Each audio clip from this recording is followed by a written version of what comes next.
Bom dia para você ligado na Rede B na manhã dessa segunda-feira. Eu sou o Danilo Tavares e vou trazer para vocês as principais informações do jornal que desperta a informação para você.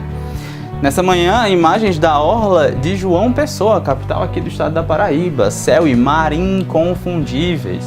E os nossos repórteres estão espalhados pela capital para trazer a informação para você. Eu vou falar agora com o Túlio Lopes. Túlio, me conta a sua novidade. Bom dia, Dan. Bom dia a você que está assistindo a Rede B.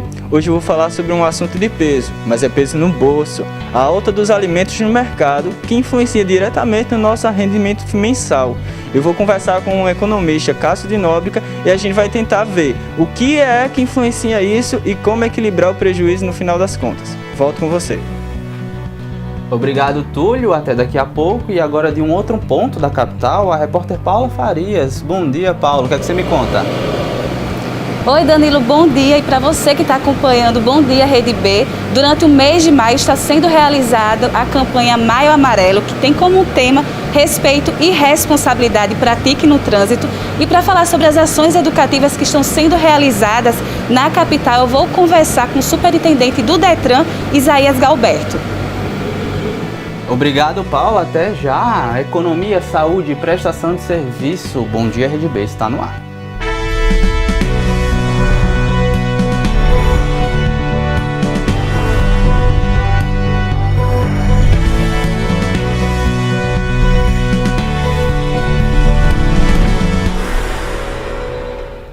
Bom Dia Rede B está no ar e a gente vai direto falar com o nosso repórter Túlio Lopes. Ele vai trazer um pouco as informações sobre a alta nos preços dos alimentos aqui que tem preocupado todos os brasileiros. Bom dia, Túlio. Qual o principal fator para o aumento do preço dos alimentos?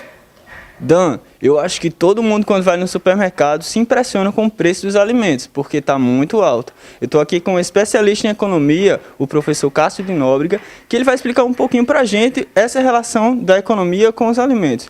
Cássio, se fala muito em inflação. Qual é a relação dela com o preço dos alimentos? Bom, inicialmente é importante ressaltar que a gente faz um acompanhamento diário de alguns preços de alguns bens aqui no estado da Paraíba, né? E esse ponto que você levantou, de fato, ele vem se corroborando com os dados, né? A gente percebe, por exemplo, que a cesta básica aqui no nosso estado, em novembro, ela era em torno de R$ 430. Hoje ela está em torno de R$ 475, representando aproximadamente 45% até quase 50% do salário mínimo. Então, é um crescimento rápido nesse pacote de produtos, né, nos preços desse pacote de produtos.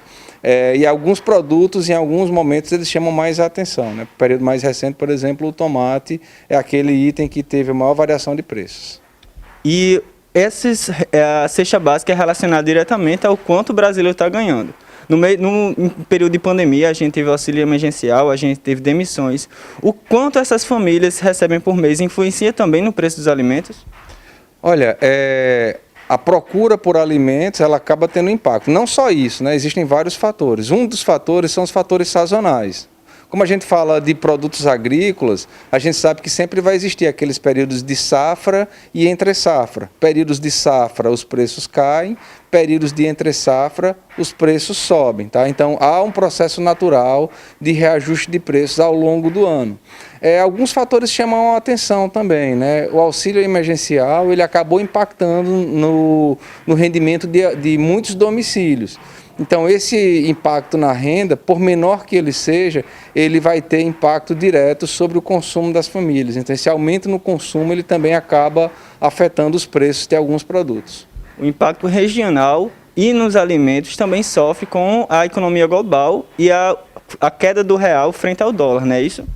Isso, a taxa de câmbio ela é uma variável que deve ser observada com cuidado, né? Porque uma depreciação cambial, ou seja, uma perda de valor da nossa moeda frente ao dólar, isso implica em aumento de custos. Então, se a gente é dependente de produtos do exterior, essa depreciação cambial acaba aumentando o custo de importação desses produtos, que acaba se reverberando nos indicadores de inflação.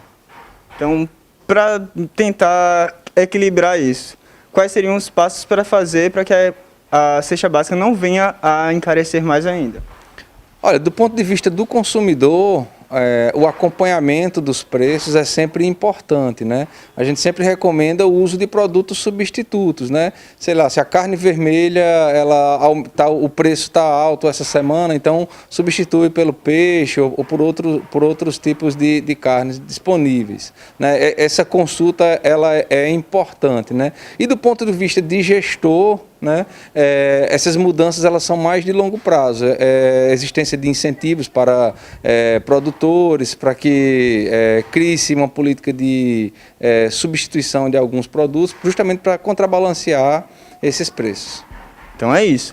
Quando você vê a nota fiscal e se surpreende com o preço, saiba que existem vários fatores que levam para aquilo ali. Mas é preciso ter responsabilidade, acompanhar o preço dos alimentos nos sites, nos portais de economia e para ter uma certeza de que o preço no final não vai ser tão danificado para o nosso bolso. Isso, Túlio, obrigado pelas informações. A gente vai falar agora de Maio Amarelo, que é uma campanha do Detran para conscientizar motoristas sobre a necessidade da segurança no trânsito. A repórter Paula Faria já está aqui com a gente para trazer mais informações. Bom dia, Paula. Oi, Danilo. Vamos falar sobre a campanha Maio Amarelo, que começou nesse mês e vai se perdurar durante todo o mês de maio. A gente sabe que respeito e responsabilidade são atitudes que podem mudar a realidade do trânsito no nosso país. E esses são também o tema da campanha deste mês, do Maio Amarelo. E quem vai explicar um pouco sobre as ações que estão sendo realizadas na capital é o superintendente do Detran, Isaías Galberto. Bom dia, Isaías. Quais ações estão sendo realizadas neste mês? Bom dia. Na quarta-feira passada, dia 5 de maio, foi feito a abertura oficial pelo Detran do Maio Amarelo, através de uma live nas redes sociais, inclusive está à disposição nas redes sociais para nas principais redes sociais como YouTube, Instagram, Facebook do Detran.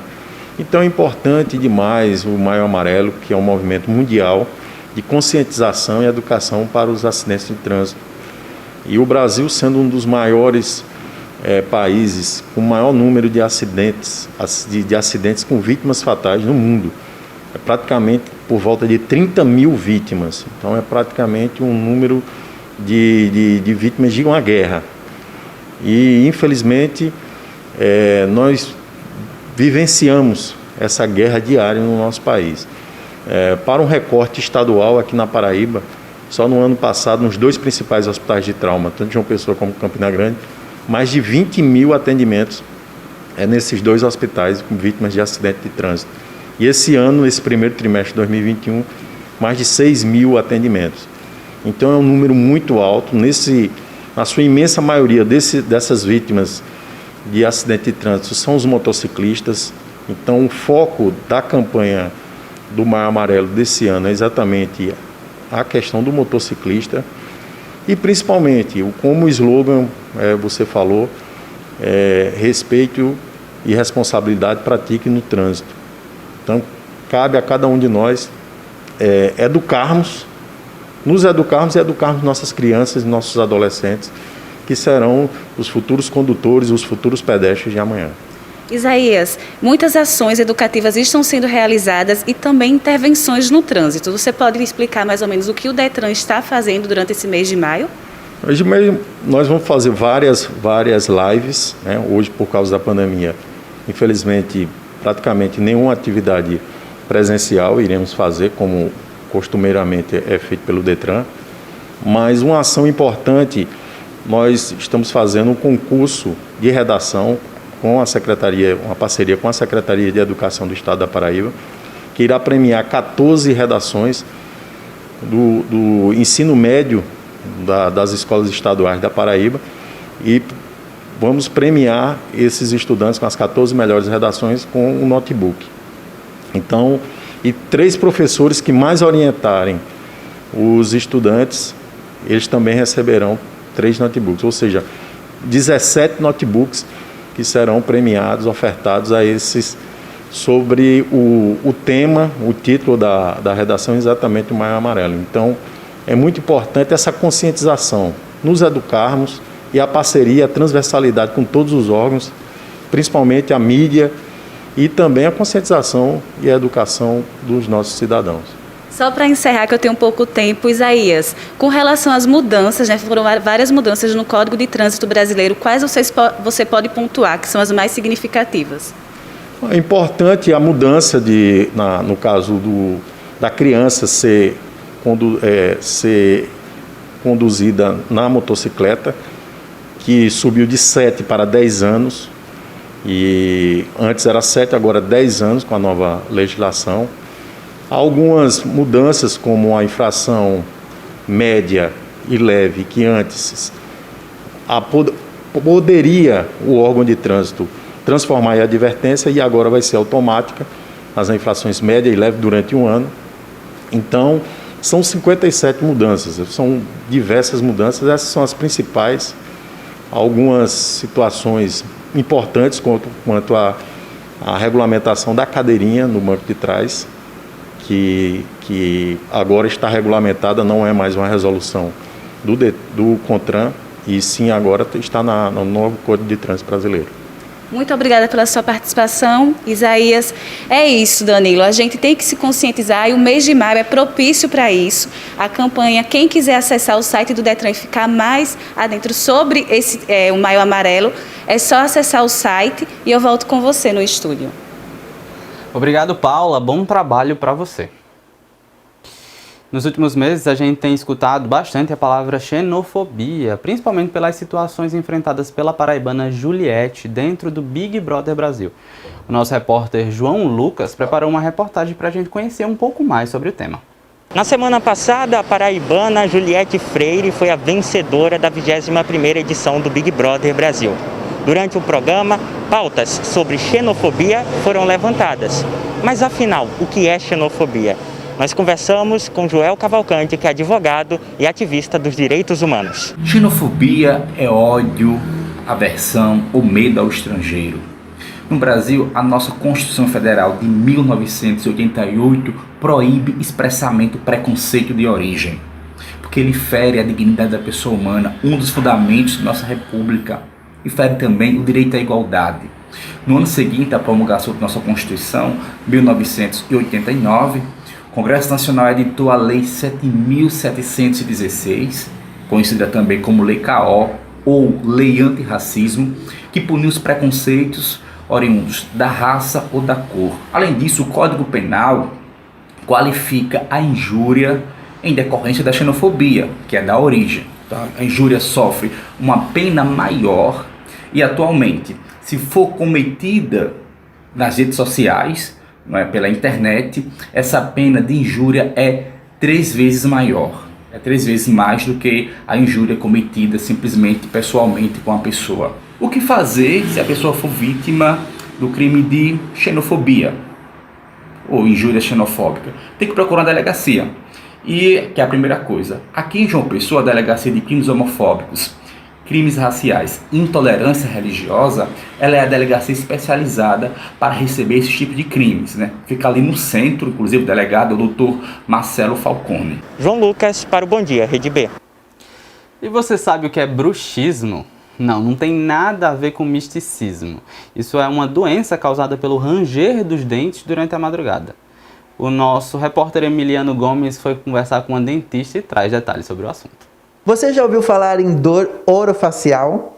Falando assim, provavelmente não. Mas hoje eu vou conversar com a doutora Ronise e ela vai explicar um pouco sobre esse assunto. Bom dia, doutora Ronise. Eu já vou começar fazendo pergunta. O que é a dor orofacial e o que causa? Bom dia, Emiliano. É um enorme prazer poder contribuir com mais informações para todos os pacientes. Aliás, para todas as pessoas. Então, vamos lá. Para a gente começar a falar de DTM, que é dor orofacial, eu preciso explicar para vocês o que é a articulação. A articulação, chamada também de temporomandibular, é uma articulação que fica próxima ao ouvido.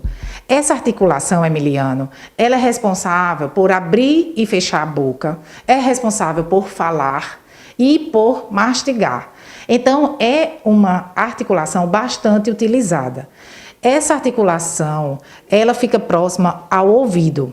Então, muitos dos sintomas são confundidos com problemas no ouvido. Então, muitas pessoas procuram um otorrino, achando que está com problema no ouvido, quando, na verdade, é essa articulação que está aqui, ó. Deixa eu mostrar para vocês. O ouvido está aqui bem pertinho dela. Então, essa articulação, quando a gente faz o movimento de abrir e fechar a boca, você começa a sentir dores aqui. Quando você sente essa dor? Quando essa articulação está sobrecarregada. Uma das causas principais da DTM, que é a disfunção dessa articulação, é o estresse. Então, o estresse, a ansiedade faz com que a gente aperte os dentes.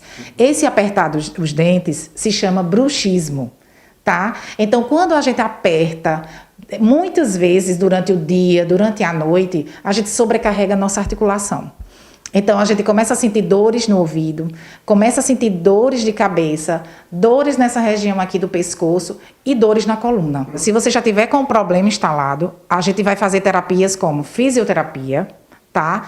Placas de bruxismo e a aplicação de botox. A gente também pode usar a toxina botulínica para poder parar de apertar esses músculos e parar de comprimir a nossa articulação. Então, fica os esclarecimentos, pessoal de casa, é ficar atento.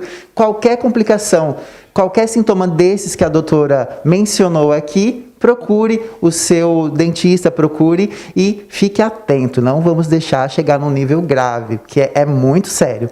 Eu volto com você aí no estúdio. E ainda hoje, pesquisadores da UFPB têm desenvolvido um capacete para auxiliar na ventilação mecânica não invasiva. Não sai daí, é daqui a pouco.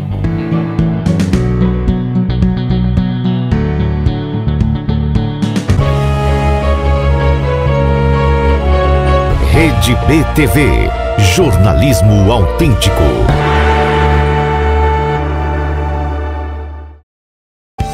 A notícia não tem hora para acontecer.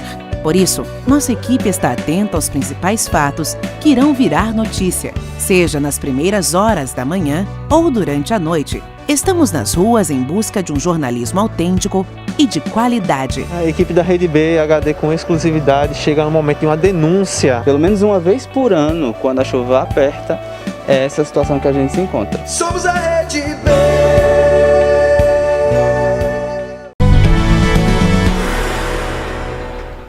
Estamos de volta com um Bom Dia Rede B. E você já sofreu com alguma irritação ou micose na pele? Não soube muito bem o que fazer? Nosso repórter João Lucas foi conversar com uma dermatologista e tirar as principais dúvidas sobre o assunto. Para tirar as nossas dúvidas sobre micose, eu converso agora com a dermatologista Carla Massicano. Muito bom dia, doutora. O que é micose? Bom dia. Micose é uma doença de pele provocada por fungo, sinal bastante frequente. Doutora, uma dúvida. Quais as formas de transmissão da micose? Olha, a doença de pele provocada por fungo, ela pode ser transmitida de pessoa a pessoa ou através de animais. Certo. E quais são os principais sintomas que uma pessoa que tem essa infecção por esse fungo ela pode apresentar? De acordo com a localização, né, da infecção por fungo, né, a pele apresenta um quadro de vermelhidão, né, algumas crostinhas quando isso está irritado, quando o paciente levou a mão para coçar, né, e tem como sintoma principal a coceira. O fungo, ou seja, a doença de pele provocada por fungo, ela é classificada de acordo com a localização em que ela está acometendo, né? Se for uma infecção fúngica do couro cabeludo, a gente chama de tinea capitis, e o tratamento é um tratamento bem específico. A tinea da região axilar, a tinea da virilha, a tinea do corpo, que a gente chama tinea corporis, a tinea a infecção fúngica da unha, que a gente chama de onicomicose. Então, assim, de acordo com a região, um nome específico, e para cada região a gente tem um tratamento bem indicado. Não se deve usar qualquer medicação e de qualquer jeito, porque muitas vezes o paciente usa a medicação de forma indiscriminada e acaba até adquirindo uma certa resistência. Isso, tem que ficar de olho e seguir todas as recomendações da doutora. E ontem foi Dia das Mães. Eu queria mandar um beijo para todas as mães aqui do pessoal da nossa equipe e para todas as mães também que acompanham o Bom Dia Rede B. Vocês sabem que flores são uma ótima forma de homenagem, não só para mães, mas para todo mundo. O Davi que o diga, ele passou a trabalhar com esse material criando acessórios. E se você aí ainda está atrasado para o presente das mães, confere essa reportagem do João Lucas. Elas brotam cheias de alegria e basta um olhar despercebido para se encantar com as cores. Presentear com flores é sempre uma boa opção. Só que as bromélias e orquídeas têm data de validade. Foi pensando nisso que o Davi encontrou um jeito de eternizar as flores. Quantas vezes a gente já recebeu um presente, já deu um presente para alguém, uma flor, algo do tipo, ela acaba murchando, ou ela acaba perdendo, ou algo do tipo.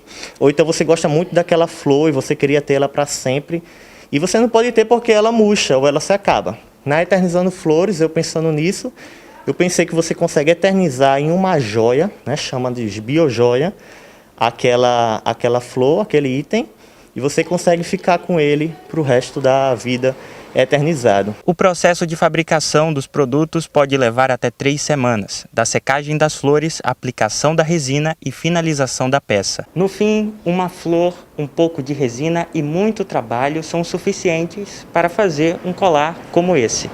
Quer dizer, como esse não, já que todo acessório feito pelo Davi é único. A gente nunca vê uma flor igual a outra, né? Como se fosse uma digital, uma DNA. Você nunca vai ver uma igual a outra. Então, assim, cada joia, ela foi daquela flor específica. Ela nunca vai ser igual, a sua joia nunca vai ser igual à do outro. Os colares, brincos e pulseiras têm preços a partir de R$ 60. Cada um tem um preço diferente, varia o valor deles, né? Mas o principal, a faixa é essa daí que sai, que são os colares. Os colares são o principal aqui na Eternizando Flores, o que mais sai, o que o pessoal mais pede. Mas eu também tenho pulseiras, né? As pulseiras, brincos e chaveiros que eu também estou utilizando e pretendo trazer também aí novos itens em breve. A delicadeza poética de uma flor eternizada pode ser adquirida pelo Instagram, @eternizandoflores. Olha aí, uma ótima opção de presente. E pesquisadores da UFPB têm desenvolvido um capacete para auxiliar na ventilação mecânica não invasiva de pacientes com Covid-19. A nossa repórter Paula Farias foi até lá para conferir e conversou com o professor responsável pelo projeto. Esse aparelho está auxiliando pacientes no tratamento de Covid e eu vou conversar agora com o idealizador desse projeto, que é o professor da UFPB, Euler Macedo. Euler, como surgiu a ideia de desenvolver esse capacete? Esse projeto ele surgiu a partir da demanda de um ex-aluno de graduação em medicina, chamado Alberto, que é também um dos idealizadores, vamos dizer assim, do projeto, e que já surgiu de uma iniciativa mundial de alguns países que vinham começando a utilizar essa ventilação não invasiva no combate ou no enfrentamento ao Covid. E aqui nós desenvolvemos a tecnologia no sentido de baratear a produção e utilizar prototipagem digital, utilizando impressão 3D e outros processos que nós temos no laboratório para poder fazer o desenvolvimento aqui na UFPB. E com relação a custos, né? É um projeto barato? Como está sendo? A ideia foi justamente utilizar essas tecnologias de prototipagem digital para baratear cada vez mais o custo. Então a gente hoje está com um custo estimado de R$100 por capacete. Então isso torna mais acessível a boa parte da comunidade. Nós notamos que a maioria dos pacientes que estão utilizando de forma antecipada, antes de um aprofundamento, vamos dizer assim, do quadro dele, tem apresentado os resultados satisfatórios. Também a gente nota um alívio, vamos dizer, do paciente por poder estar respirando melhor durante o processo, e isso faz com que o processo de recuperação dele se torne mais rápido. Então a gente está em fase de testes, mas os testes que fizemos até então têm apresentado sim resultados satisfatórios. Aqui temos um exemplar dele que ele é bem simples. Na realidade você consegue fazer a inserção da cabeça do paciente a partir dessa membrana de látex, e ele vai ser conectado à rede de oxigênio ou o respirador que tem no hospital. E a partir disso daí ele vai inflar e vai estar suprindo o oxigênio de forma suplementar ao paciente. Obrigado, Paula, e um agradecimento especial a todos os pesquisadores da UFPB. E não só da UFPB, mas do país inteiro, que tem mostrado que com a ciência a gente é capaz não só de mudar vidas, mas também de salvá-las. O Bom Dia Rede B fica por aqui, a gente volta a se encontrar a qualquer momento. Segue a gente nas redes sociais para ficar mais perto da informação, é @RedeBHD. Tchau!